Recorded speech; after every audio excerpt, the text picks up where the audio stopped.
kaya ako nag-decide gumawa ng podcast. Yun yung time na 2024 was very challenging year for me. Kasi I feel like I hit rock bottom. Parang nagsabay-sabay sila.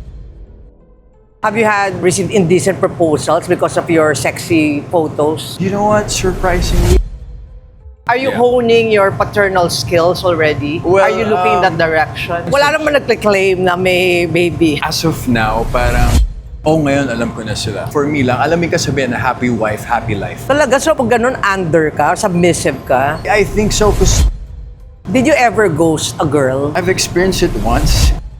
Hindi lahat ng iiwan, hindi nasasaktan. Feeling ko magiging bad influence sa akin yung tao or someone who's not gonna inspire me. Forgive me, girls.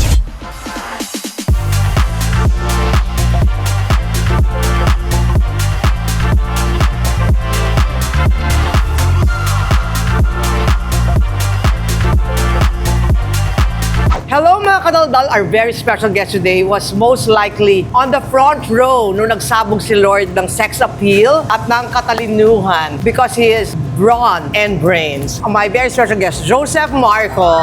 Hello, what's up mga kadaldal? Just wanna say hi and thank you so much for having me here. Thank you for seeing it, squeezing us into your hectic schedule. But before we talk about your new series sa Viva One, yung My Husband is a Mafia Boss, ano muna tayo, kwentuhan tayo. You also have your own vlog, di ba? Yung Podcast. podcast. Yeah. Thirst for Wisdom. Thirst for Wisdom. Doon ako napabilib kasi iba wisdom eh. Wisdom. May walang sense, di ba? They find Wisdom. meaning. They I like find meaning in the meaningless. Kaya nagulat ako, may depth pala tong si Joseph Marco. You just don't have the height. You also have depth. So what prompted you to start that podcast, yung Thirst for Wisdom? Well, actually, nahihilig na ako sa mga podcast before. Actually, ang pinaka-inspiration ko dyan si Chris Williamson, which is Modern Wisdom. Kaya malapit yung Yeah. Kasi nakaka-relate ako sa kanya because he used to be a model and then parang gusto niya rin maging actor. But then again, parang he was always putting this persona na hindi naman talaga siya. And parang nagising na lang siya one day, where am I? Bakit ako nandito? Anong persona tong ginagampan ako? You know, like in showbiz, you know? Or mga existential questions. Yeah, Ganun, di ba parang you kinda put a mask kasi you're imaging, you do this, you do that. So parang dumating ako sa point na yun na parang I'm thirsty for something meaningful. And then, nung time na yun, kaya ako nag-decide gumawa ng podcast. Yun yung time na 2024 was very challenging year for me kasi I feel like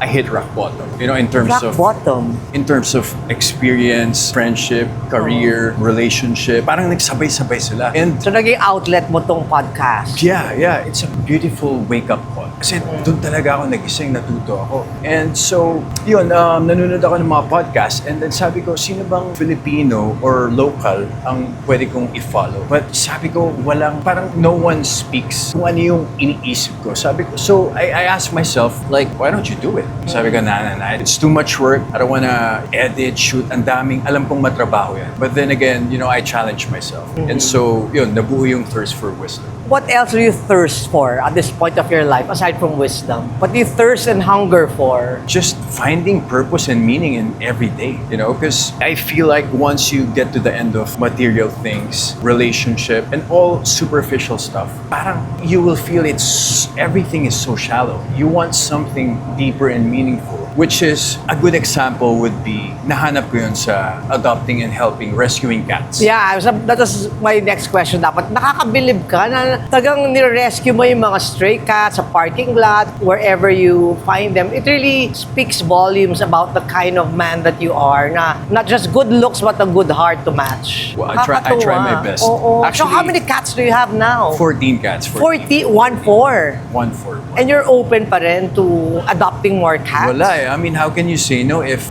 may makita kang kailangan ng Ako, I'm a fur mom naman. Okay. And dream ko yan How many? One lang naman. But parang if I had the resources, dream ko yun to put up a rescue house for dogs. That's my end goal. I wanna put up a farm like for cats. animals. Well, For not animals, just cats, but you know, for animals, dogs, cats. Kasi ang dami talagang kailangan ng tulong. But you know what? Yung pagre-rescue ko ng cats, it's accidental lang. I used to hate cats. I don't like cats. Really? You know, growing up kasi Parang it doesn't dito show. sa Philippines, Oo. parang ang tingin natin sa kanila peste. Oo. Nagnanakaw ng pagkain, pumapasok sa bahay. But if iisipin mo talaga, gutom na talaga sila. Wala silang makain. And so, one time during the pandemic, I saw this kitten and, nalulunod na siya kasi sobrang lakas ng ulan. Oo. So, had no choice to bring it up. And then, nung nakilala ko yung cat na yun, ako nagpapadudu sa kanya. Oo. Like, nung nakilala ko sila, sabi ko, parang I fell in love to cats. Very spiritual animal, very independent. And pasok na pasok sa akin kasi, I'm quite busy. So, pag umaalis ako, matalino sila. Litter box, they just poop and pee there. Kahit iwan mo sila 3 days, nag-out of town ako, okay sila. I've found joy and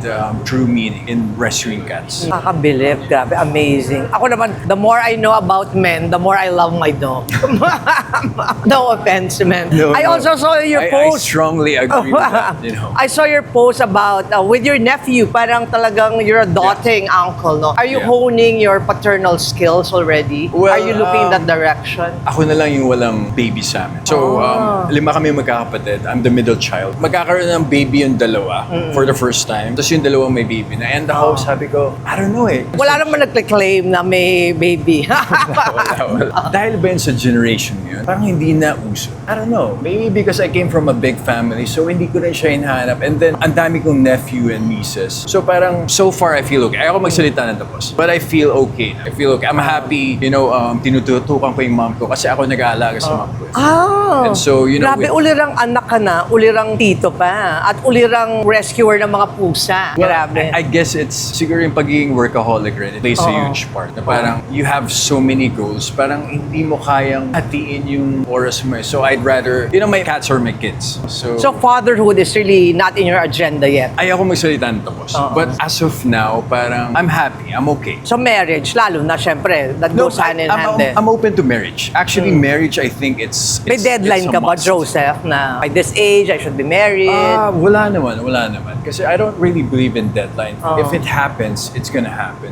Hindi mo pwede siyang bigyan ng date. But then again, I think it's such a big deal and it's so important for a man to fully commit himself to a woman. Magiging iba yung takbo ng isip mo, yung galaw mo. It's all about the family. So I think magiging mabuti yun sa kung sino-sino man yung mga nagpapakasal. Talagang it adds so much quality in their life. Pero are you ready to kiss your bachelor days goodbye? Feeling ko nasobrahan yata. Nasobrahan, you sold your wild oats already. Yeah. Oo. But I'm just glad and thankful na na-experience ko siya at an early days. Kesa naman kung kailan kakasal, saka ka magpo-fool around, Exactly. diba? Oo, marami dyan. Just, I think my dad is a living example. Ayun, unfortunately, parang hindi na sila magkasama ng mom ko. Habang lumalaki ako, nakikita ko yan. You tell yourself, I'm gonna be better than my dad. I'm gonna be better than my family. But no judgment to my dad and to my mom. I'm sure everything happens for a reason. Because at this point, wala. You just have to be there and understand them. Kung ano man yung mga naging struggles nila, I'm just glad that nakakapiling ko pa rin silang. You wouldn't say na babaero ka without your looks. Wala. But that's hard to believe. Wala na. Because I really believe in karma. What you give is what you get. So O makinig kayo dyan, mga babaero.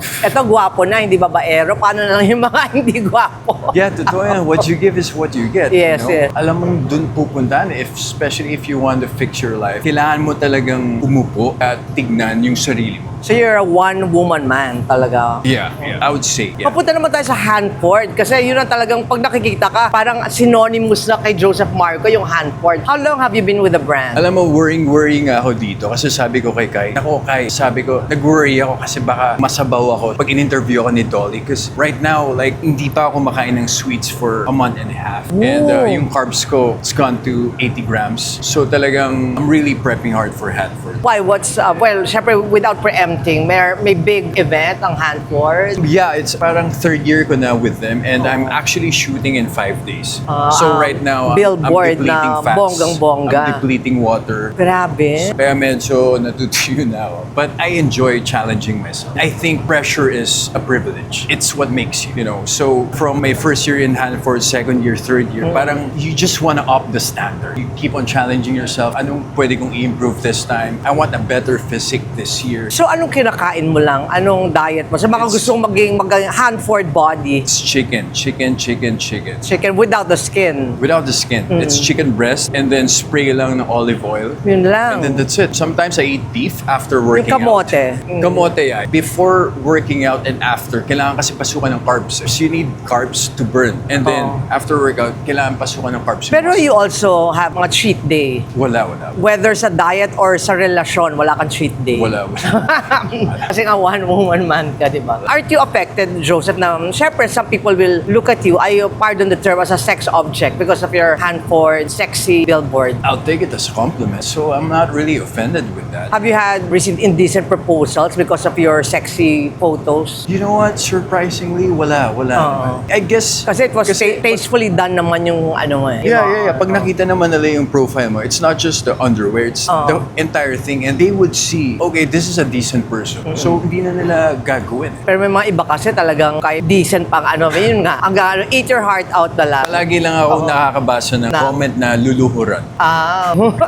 How do you handle mga ganong... It's funny. It's entertaining. Dahil malapit na ang Valentine's, Joseph, before we talk about yung Mafia boss nga, like, usapang love ng konti. In general lang naman. What's craziest thing you've done for love? Everything's Wow, that's crazy a ata good when it question. comes to love. Sa dami, hindi mo na maalala. Refresh your memory. I think when I waited for my ex during the COVID, for 14 or 16 months, I didn't see her. She was out of the country, locked down.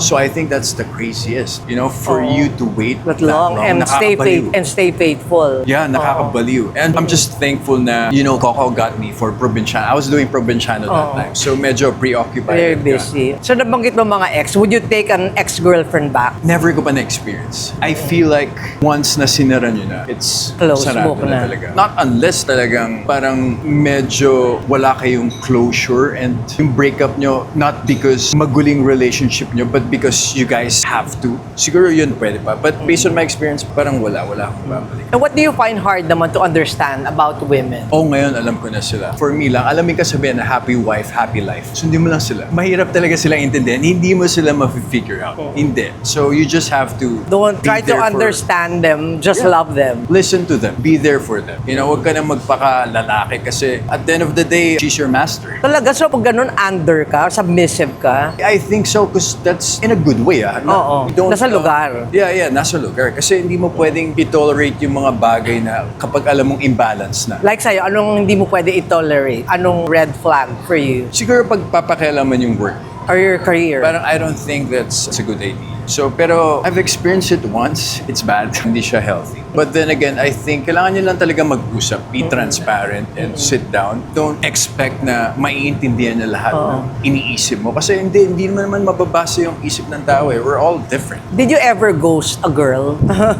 During your younger years? Madami. Because I'm like that. Parang I feel like if walang pupuntahan, if Para ka pa. it's gonna be a difficult road or feeling ko magiging bad influence sa akin yung tao or someone who's not gonna inspire me or alam kong na hindi kami magiging official. I'm sorry guys. Pero Baka may nanonood sa kanila sa mga ginos mo. Mag-sorry ka na sa kanila. forgive me girls, forgive me. But yeah, Wala naman kayang I think kumulam yun yung- sa'yo sa mga nag-ghost sa'yo. wala. I think yun yung masamang ko dati. Masamang habit ko before. Eh, blame it on your youth, di ba? Yeah, but I think, di ba, parang it says so much about everything. Kung hindi na nagre-reply yung guy, it's a sign, you know. At least, hindi na magiging komplikado yung mga bagay, hindi na kayo maghuhulaan, di ba? At least you can move forward. Na broken-hearted ka na ba? Parang, Oh, yeah. parang yeah. immune ka sa ano? No. Yung I've nakagwapo, na sasaktan. No. I think lahat ng tao tinatamaan. Kahit na sino ka pa. So, how did tatamaan. you deal with heartbreak? I'm just very lucky and thankful na ito yung trabaho ko. Kasi lahat ng iyak doon ko nilalabas eh. May paghuhugutan So, ka. Yeah. Nagagamit ko siya. You know, like what they say, embrace the pain. Namnamin mo yung sakit. It made you a It's better worth it. actor. I think dumating pa nga sa point na naging Turn your pain into artista. art, di ba? Yeah. Na parang gusto kong masaktan. Kasi nga, you know, it's really for the art. Masokista ka. Noong time lang na yun. But I've learned that you perform best when you're the happiest. Yung wala kang iniisip. Walang baggage. Kasi naramdaman ko dati yung meron ako naging ex na parang Ilan ba ex mo? Official count. As of 3 p.m. Alphabetical or chronological order? Hindi ko alam. Like what I was saying, naka-experience ako before na yung ex ko, habang nagtitaping ako, nasa gimikan. 3 a.m., 4 a.m. Parang syempre, stress na stress ka. Bakit ka nasa gimikan? Bakit ganito, ganyan? So, dun ko na masasabi na kapag distracted ka and you're not in your happiest state, mahirap magtrabaho. But it seems you're in a happy state right now. Super. Let's talk about your new series. My Husband is a Mafia Boss. Ikaw ang lead role dito. Grabe. You know what? Na-realize ko lang nung isang araw, this Mafia Boss is a dream project. Whenever Parang someone tailor-made for you yung role. Pag yung nakabihis ka, talagang mafia ang dating. I was here kasi ng press con. It's really timing, you know, actually, I just signed up with Viva last year, July. And then they gave me the project that I love since 1892 and then this one. And so, looking back, sabi ko, ang galing nung timing ni Lord. Na parang, wow, hindi ako makapaniwala. And I'm just so happy. Kasi matagal ko nang gustong magkaroon ng series na parang yung Korean style na story. Parang medyo ganun talaga yung Mafia Boss. And I'm very thankful na si Ren yung kapartner. How's your working relationship with Ren? She's amazing. She's a sweetheart. Such a treat to work with. Talagang walang ere. Alam mong gutom siya sa trabaho. So she gives her all. Kaya nakakatawa kasi naghihilahan kami pataas. We really support each other. So you're watching a lot of mafia movies to prepare for the no, Godfather. It makes it so confusing kasi hindi siya mafia talaga. It's a rom-com eh. Kaya nga nung first day ko, nangangapa ako. Sabi ko, nararamdaman ko ba yung pagiging mafia? Because direct wants it a little bit lighter. So medyo tinitimpla ko pa rin yung character but ang maganda yung story. Yun lang masasabi ko kasi even me, nung nabasa ko yung book, I became a fan. Sabi ko, itong Yana, magaling talaga. Grabe, million reads sa Wattpad. 218 million views. Invite mga kadaldal to watch on Viva One. Yes, mga kadaldal, abangan niyo po ang My Husband is a Mafia Boss. Malapit na po ito. As of now, it's gonna be aired March 7 sa Viva One. So, subscribe na kayo and please, huwag niyo pong palalampasin. I'm sure matatawa kayo, mai-in-love kayo, kakabahan kayo sa action scenes. It's packed with so many things. Yeah, please watch it. Before we do our little game, Marco, I'd like to thank, of course, my ninong Boss Vic for always accommodating us here sa Viva Cafe. Boss. Dito na kayo mag-party like a Viva star dito sa Viva Cafe sa Cubao. And of course, to Miss Ems and Nina and to the staff, dito na kayo gumimik. Thank you so much. And Marco, game time na tayo. Wala katuwaan lang. Pa-cute lang for your mga, yung mga nagpapantasya sa'yo. Sa yung mga Hanford billboard. Okay, would you rather be caught staring or be caught being stared at? Or siguro catch the one who's staring at you? I think catch the one staring at me. Sanay ka na tinititigan ka, no? Hindi kasi kung type ko rin siya, pwede ko siyang titigan. Diba? Magtitigan Pwede mo type. Tatitigan ko lang. Ignore. Would you rather have late night talks that turn flirty or silent eye contact that says everything? I think the flirty one. It makes it more exciting. It's part of the game. Yeah, it's not boring. You're a master of the game. Would you rather make the first move or let her surprise you? First move. Hindi ako mahilig sa girls na Turn off yun. gumagawa ng move. I would say I love the chase. Yeah, all men love the chase. Would you rather have a slow burn romance or biglang sparks agad? I think spark agad kasi alam mong may Nandun na. potential eh, di ba? Kasi patatagalin pa, di ba? Would you rather ikaw ang nangaakit o ikaw ang inaakit? Ako yung nangaakit. Oo. Like I said, hindi nga ako mahilig sa yung nagpa-first move na girl. Would you rather date someone older or someone younger than you? Younger. Would you rather sweet pero low-key or medyo flirty pero obvious? Sweet na low-key. Would you rather be the heartbreaker or be the one who falls harder? At this point, parang falls harder. You know, kasi when you're mature, kota ka na sa pagiging heartbreaker. Yeah, no? it's- You've broken too many hearts. alam mo yung kasabihan na hindi lahat ng nang iiwan, hindi nasasaktan. Oh, Yeah, quotable yeah, quote totoo yun, yun. ha? Ano yun? Hindi lahat ng nangiiwan ay Hindi nasasaktan. na hindi nasasaktan. Please Yeah. expound. Speaking from experience. Kasi especially when you're mature and alam mo na yung bigat ng kapag nang iwan ka, makukonsensya ka talaga. You know, you're really gonna feel for that person. Sana may magawa ka, pero wala kang magawa. You have to really got it. So, Tsaka ngayon, Joseph, dala-dala mo ba yun? Yun nga yung bigat. Sabi mo Ano? na iniwan ka. Nakapag-apologize ka na to this ex. nagkaroon kami ng closure. Closure. And I really think na parang ma-realize mo na you're meant to experience that. Because it made me a better man. Parang ang dami kong realization. Tsaka, yun, parang sasabihin mo na no one deserves to feel this way. You know, kung bata kayo, parang hindi ko naman sinasabi na okay lang, but medyo, di ba parang mas madaling mag-move on pag bata-bata ka. When when you're Pack up, at a change certain casting. age, parang mabigat. You're wasting time. Okay, for the last one, kaya nabulunan, marami nakaalala. Would you rather be known as boyfriend material or totally irresistible? Boyfriend material, like quality pa rin. Like ako saludo ako. Now, siguro ng bata ako parang na-amaze ka sa mga, daming chicks nito. Parang, babaero. But now I look at people na, one woman well. Nagmelo ka na. Yeah, kasi mas you give respect to those people. Kasi alam mong maayos yung loob nila, maayos sila. And it's peaceful. I think it's a blessing for every person na merong healthy relationship. May nakalimutan pala ako itanong earlier. What was the worst rumor about you? And how did you handle it? Worst rumor? Kasi alam mo naman ngayon, ang daming mga rumor, mga blind items sa mga kaibigan natin sa industriya. It comes with the territory naman. Siguro, bago ako mag-post ng unang girlfriend na pinost ko sa social media was 10 years na ako sa showbiz. So, I think fans are thinking if I'm gay.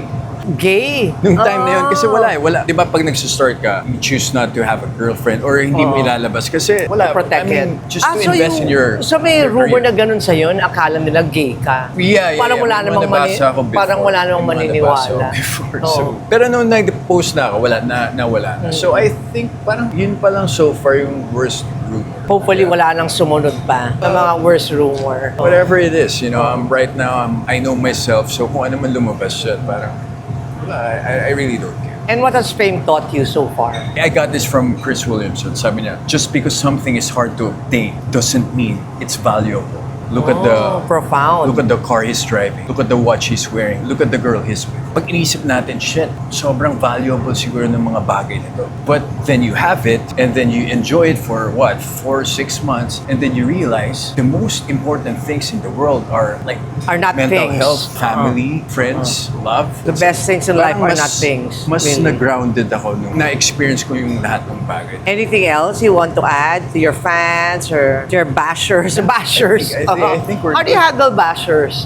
You know what? Luckily, I don't have bashers. Thank God. I don't know why, but wala ako na-experience. Siguro na-experience ko lang siya kapag nag-third party ako sa teleserye. Nung nag-third party ako sa teleserye ni Daniel and Catherine, Enrique and Liza, parang dun lumalabas. But it's the character. Pero as That Jose means Marco, effective ka dun sa role mo.